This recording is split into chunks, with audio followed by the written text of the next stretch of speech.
Aujourd'hui, on va parler du Whoop. Ok. Tu te calmes, Denis? Ah non, pas ce Whoop-là. Le Whoop, c'est une technique psychologique pour atteindre ses objectifs. La personne qui l'a mise en place est une psychologue américaine d'origine allemande, Gabrielle Oettingen, qui a décidé d'étudier dans les années 80-90 les désirs, les rêves des gens et disons ce qu'ils ont envie d'accomplir dans leur vie, les résultats. Et elle s'est rendue compte que les personnes qui étaient extrêmement positives vis-à-vis de réussir et d'atteindre leur objectif facilement, d'une manière générale, échouaient plus que la moyenne. Sa première étude, une de ses premières études, c'était d'avoir demandé à des femmes d'écrire, des femmes obèses, d'écrire à quel point ça allait être facile ou pas pour atteindre leur objectif de perdre du poids. Et donc, il y avait des femmes qui disaient que ça allait être extrêmement simple et qu'elles allaient pouvoir atteindre cet objectif et retrouver un poids normal de manière facile. Et un autre groupe disait que ça allait être difficile, qu'il y allait avoir beaucoup de difficultés, que si jamais elles allaient manger des donuts ou pas réussir à faire du sport tous les jours, peut-être elles n'atteindraient pas leurs objectifs. Les femmes qui avaient une vision plutôt positive, une pensée optimiste, elles imaginaient qu'elles allaient réussir, ont perdu moins de poids que les femmes qui avaient dit que perdre du poids c'est difficile et il y allait avoir des moments où elles ne seraient pas motivées. Ces femmes-là, celles qui étaient plus pessimistes et ou réalistes en fait, ont mieux réussi dans leur objectif de perdre du poids. Et au début, ces études, les études de cette femme, de la psychologue, ont été très mal accueillies. Les gens aux États-Unis ne voulaient pas remettre en cause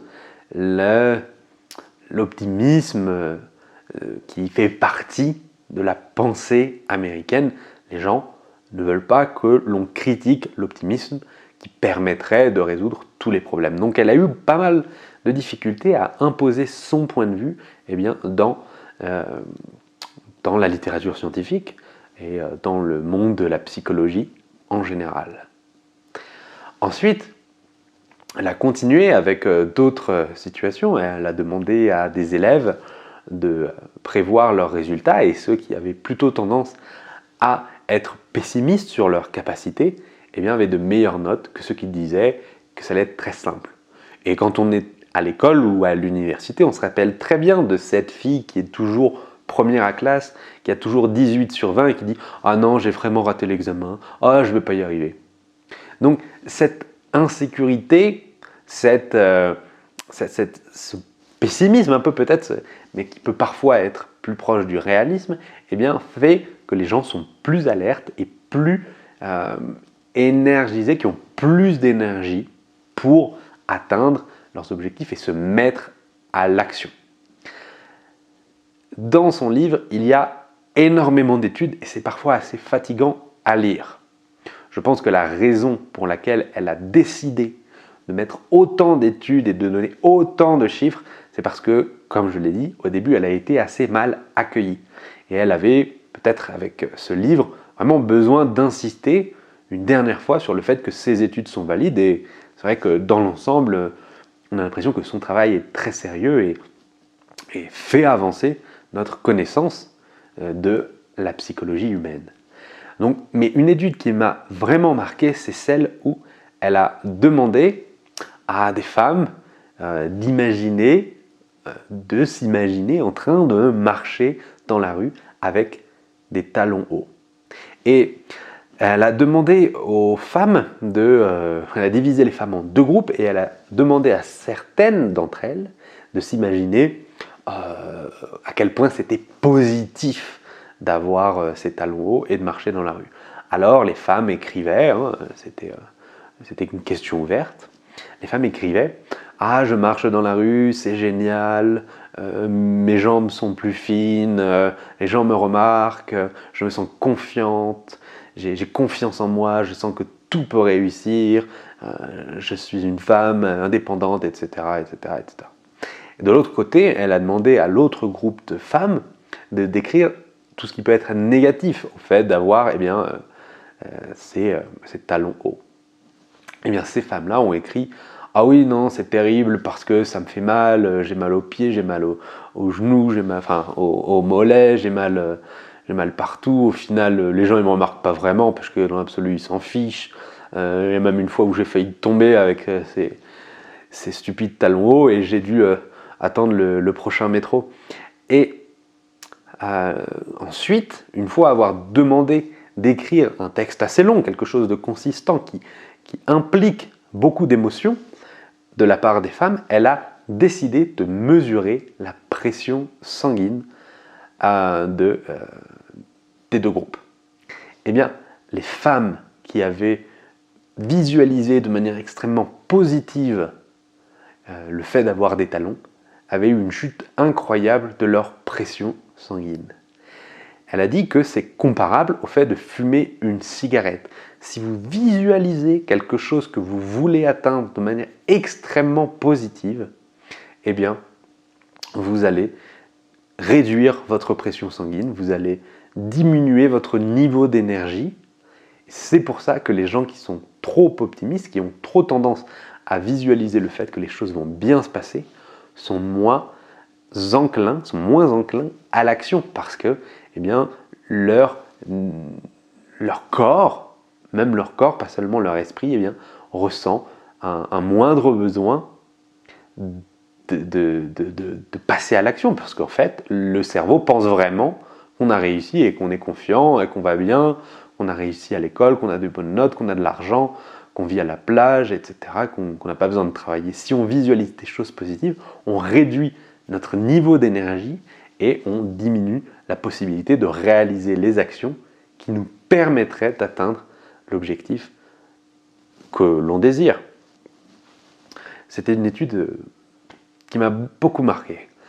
Ensuite, elle parle et elle dit que, évidemment, la visualisation positive n'est pas quelque chose qui est 100% négative. Elle donne l'exemple, parce qu'elle est allemande, elle donne l'exemple des personnes qui vivaient en ex-Allemagne de l'Est, en République démocratique, je ne sais plus comment ça s'appelle, RDA. Et donc, elle a pris des personnes, elle a étudié l'attitude des personnes qui, dans une situation où ils ne pouvaient pas contrôler tous les éléments de leur vie qui leur permettraient de réaliser ce qu'ils veulent, eh bien là, la visualisation positive peut avoir un impact positif, peut améliorer le quotidien de ces personnes parce qu'ils se visualisent dans une situation où ils sont heureux, où ils sont libres, et ça peut les aider, ça peut vous aider, mais en Occident, d'une manière générale, la liberté est assez importante et cette visualisation positive peut être contre-productive parce qu'il n'y a pas quelqu'un qui va nous botter le train quand on doit se motiver soi-même, et bien diminuer son niveau d'énergie à cause d'une visualisation positive qui va vraiment impacter votre corps, ça n'est pas positif, ça n'est pas efficace même.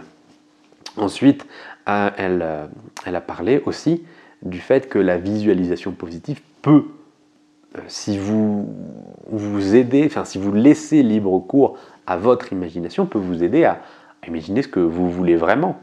Elle a parlé d'un étudiant en médecine qui peut-être a choisi cette carrière parce que dans sa famille tout le monde est médecin, et il y a eu beaucoup de pression, donc il a envie de se voir médecin, donc il se visualise médecin, et en se laissant guider par son imagination, il se rend compte que médecin, c'est pas chouette, les patients peuvent vous vomir dessus, vous travaillez énormément, si vous êtes dans le secteur public, vous avez des horaires démentiels, ou même dans le privé à mon avis c'est pas toujours facile, et donc cette personne a pu se rendre compte que non, c'était peut-être pas son rêve. Il voulait avoir des bonnes notes pour devenir médecin, mais en fait, derrière, son vrai objectif n'était pas forcément d'être médecin. Donc la visualisation positive, ou en fait une visualisation neutre, peut vous aider à vraiment savoir ce que vous voulez. Et ça Ça, c'est important et ça reste un outil efficace. Hein, visualisation positive, optimisme, essayer de voir ce que l'on veut vraiment, ça vaut la peine. Et c'est rien que pour ça, il ne faut pas jeter toute cette idée de pensée positive. Enfin, la troisième, la majeure partie du livre, c'est sa grande découverte. Au début, elle appelle ça le contraste mental et petit à petit, ça s'appelle le WOOP. Le WOOP, en fait, c'est un acronyme pour, en anglais, définir comment bien établir ses objectifs. C'est-à-dire que le WOOP, le W, ça veut dire wish, ça veut dire souhait. Ensuite, le deuxième, c'est outcome.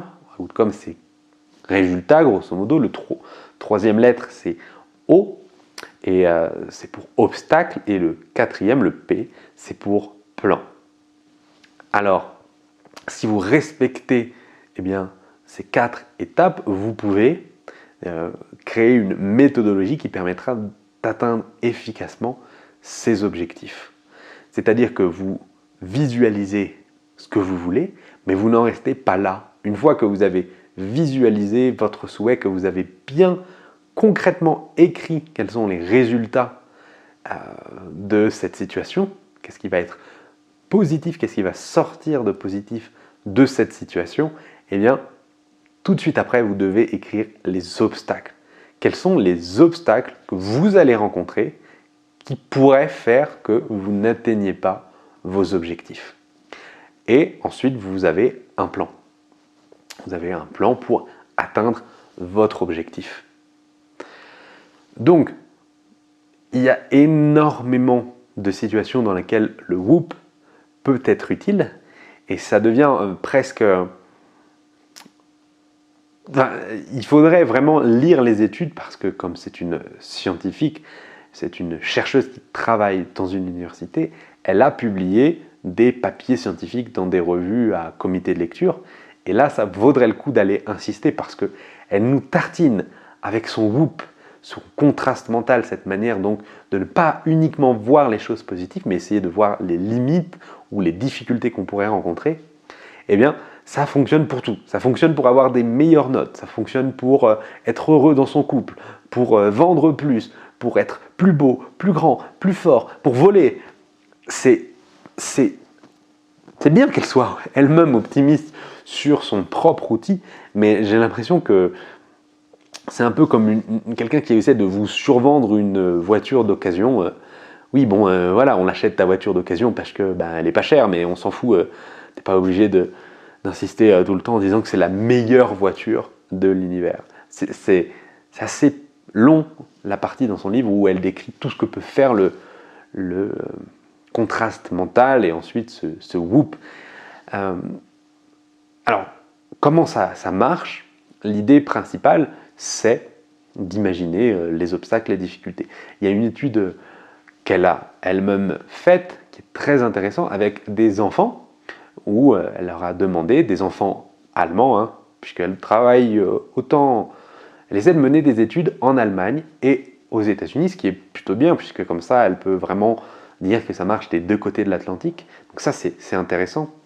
Et elle a montré que pour des enfants allemands qui veulent apprendre l'anglais, elle leur demande d'apprendre un certain nombre de mots en une certaine quantité de temps.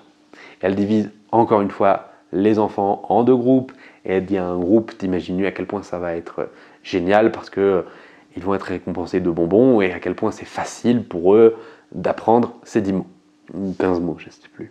Et l'autre groupe,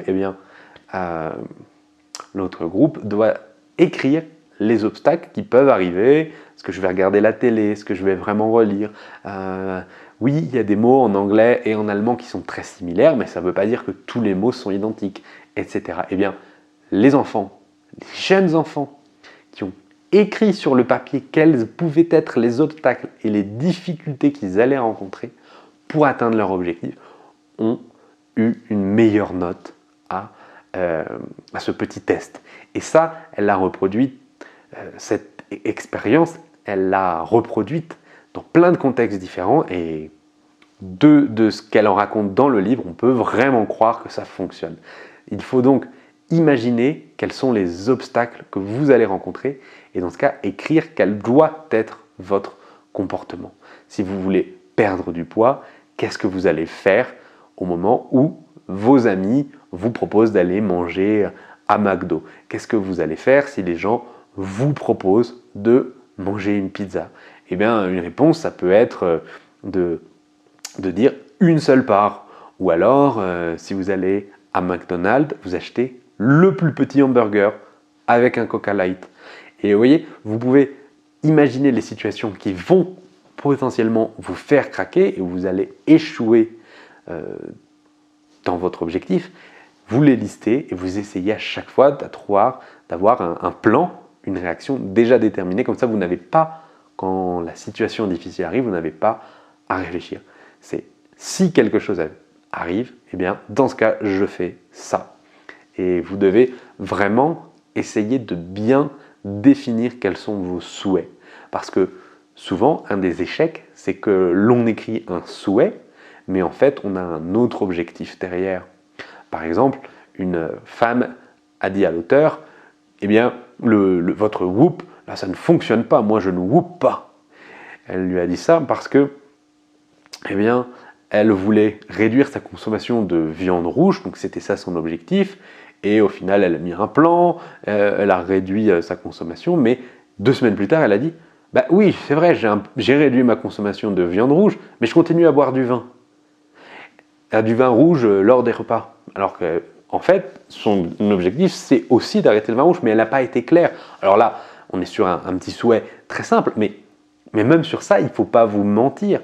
Pourquoi est-ce que vous voulez faire moins de travail ménager? C'est parce qu'en fait, vous voulez passer plus de temps avec votre conjoint ou vos enfants. Donc, il ne faut pas se tromper d'objectif. Ce n'est pas passer moins de temps à laver la vaisselle, mais passer des moments de qualité avec vos enfants. Il faut bien que vous définissiez correctement quel est le souhait, quel est l'objectif, le résultat que vous voulez atteindre, que ce soit vraiment ça que vous désiriez pour pouvoir trouver un plan efficace, définir les obstacles qui vont se mettre en travers de votre chemin et vous empêcher d'obtenir les effets désirés. Donc, le WHOOP, c'est une méthode très intéressante. L'auteur, le livre en tout cas s'appelle Repenser la pensée positive, qui aux États-Unis est quelque chose de gigantesque. Tout le monde veut penser de manière optimiste, mais je pense que c'est quelque chose qui nous touche tous. C'est pas parce que les Français sont un peu plus réalistes et grognons qu'au final ils sont bien meilleurs pour définir un plan efficace pour atteindre leurs objectifs. Et donc, c'est ça le cœur du livre, c'est définir les obstacles, les choses qui sont difficiles, qui pourraient faire que vous ne réussissiez pas. Quelles sont les choses qui peuvent faire que je ne réussisse pas à lire tous ces livres? Eh bien, c'est que je glandouille. Donc, il faut interdire la glandouille. Tous les jours, interdiction de glandouiller. Faut que je lis.